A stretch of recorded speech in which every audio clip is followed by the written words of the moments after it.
Seja Olá, bem-vindo. Professor, temos aqui vários temas, vamos começar e vai-nos explicar porque é que houve uma emergência na Estação Espacial Internacional e que com consequências é que poderá Sim, a Estação Espacial Internacional está a funcionar e bem há cerca de 25 anos. E pela primeira vez houve, de facto, uma emergência médica. Não há pormenores. Aparentemente, o que sabemos é que uma astronauta da última tripulação que para lá foi, que se terá sentido mal. Atualmente a NASA diz que está em situação estável, mas não diz nem quais são os sintomas, qual é o tipo de doença. E porquê é que se presta tão pouca informação? É para não dizem causar alarme? Não, dizem que é apenas para conservar o anonimato que cada pessoa tem direito em caso de doença, não é?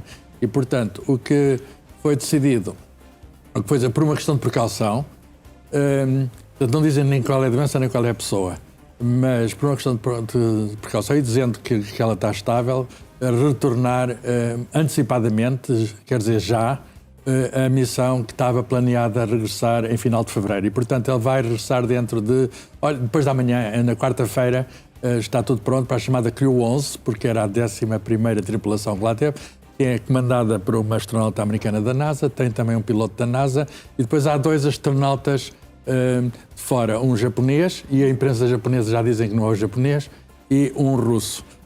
Enfim, pode-se especular, mas cá embaixo, lá em cima não há médicos. As pessoas estão treinadas com paramédicos e têm alguns utensílios, mas não há raio-x, não há ressonâncias magnéticas, não há tudo isso, e é para fazer exames que há de regresso. Entretanto, a próxima Crew de 12, que está preparada para ir, mas que iria mais tarde, não é? Vai ser antecipada e a meio de fevereiro vai substituir. Ficam lá 3 tripulantes de uma... enfim, são 2 russos e um americano que tinham ido na Soyuz em novembro passado. E, portanto, mantém-se lá, digamos, a estação espacial ocupada. O que há é, digamos, este caso, vamos chamar de emergência médica, que de facto é raro. E porquê é que é raro? Porque os astronautas são escolhidos pela sua saúde e são treinados para manter a saúde. É um dos grandes critérios. São pessoas de grande saúde. Até mesmo para os pilotos. Exatamente. Ainda agora a NASA anunciou 10 novas pessoas, chamadas os eleitos, que são a nova equipa que vão treinar durante anos para poderem ir até eventualmente à Lua, e curiosamente aí, pela primeira vez, a maioria são mulheres. Será que as mulheres estão com mais saúde que os homens? É essa a razão? Não sei. As mulheres no espaço, há aqui coisa engraçada sobre as mulheres no espaço, porque, por exemplo, não podem ir grávidas para o espaço. É um regulamento internacional que diz que trata-se da proteção não apenas delas, mas... Claro, até porque pode haver sempre complicações. Exatamente, do seu bebê. E, claro, as mulheres têm um corpo diferente dos homens, mas fazem tudo aquilo que os homens fazem. Se têm, sei lá, certos órgãos específicos, os homens também têm órgãos específicos. E, portanto, a comandante, como eu disse, desta Crew 11 é uma senhora. E, portanto, as senhoras têm têm grandes tradições já, enfim, não tanto como os homens. De facto, há alguma injustiça porque há uma falta de paridade muito grande. Se formos somar o número de astronautas que já foram para o espaço, a primeira foi uma russa, a primeira astronauta, a mulher, foi uma russa há muitos anos, logo no início da exploração espacial, mas depois demorou muito até, por exemplo, os americanos colocarem uma mulher no espaço. O professor queria nos falar também aqui do novo diretor da Organização Europeia para a Investigação Nuclear, a CERN. Sim, o CERN.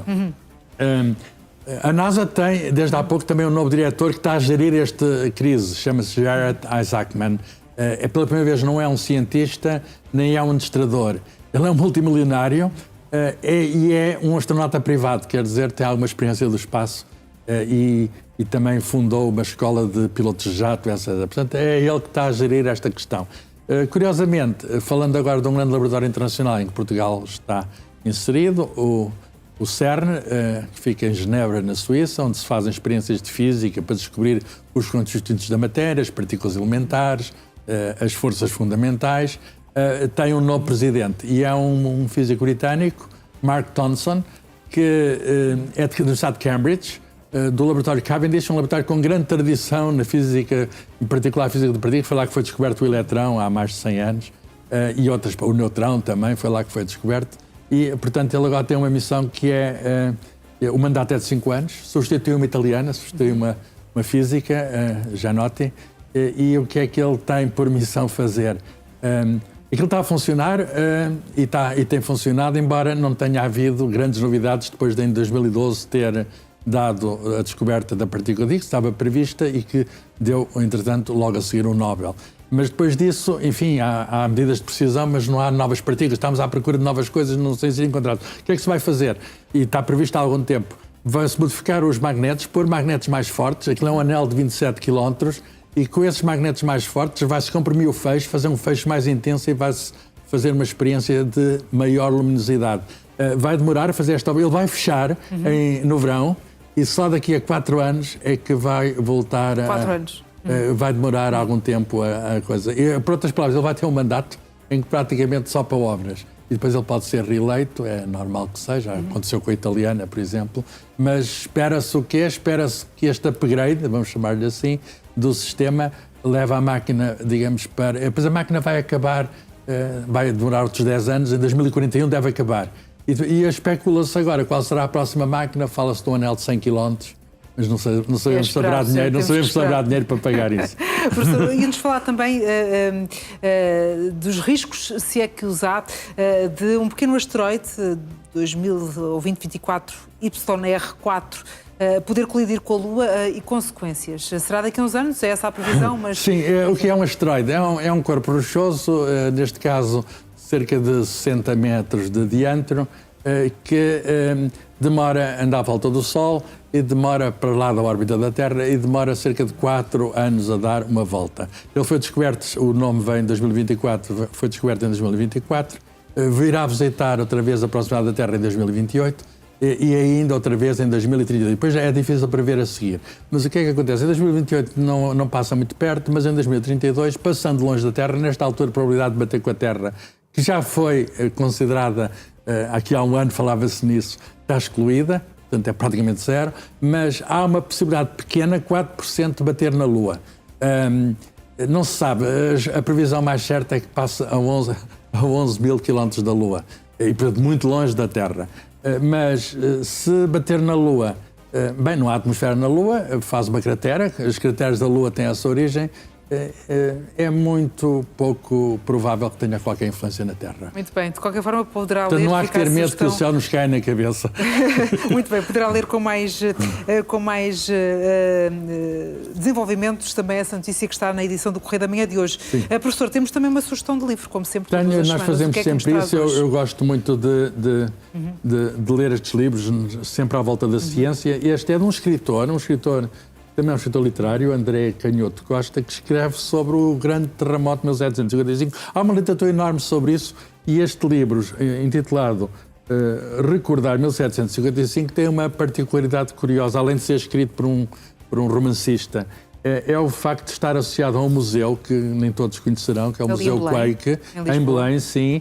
E é a história de uma rapariga, a Mariana, que vai visitar e fala do avô e tem aqui uns QR codes para podermos ver imagens, documentos. Por outras palavras, é de certo modo um guia desse museu que... Mariana é essa que de resto também está muito presente durante toda a visita Exatamente, ao museu. Portanto, isto é uma espécie de guia do museu e, de facto, Portugal entrou na história nos últimos 300 anos, foi há 270 anos. 270, fez agora? Fez há pouco, 250 anos. E Portugal, nos outros 300 anos, entrou na história mundial por estas más razões. Foi, de facto, um acontecimento, foi uma grande cidade, digamos, uma grande cidade da Europa que de repente é destruída.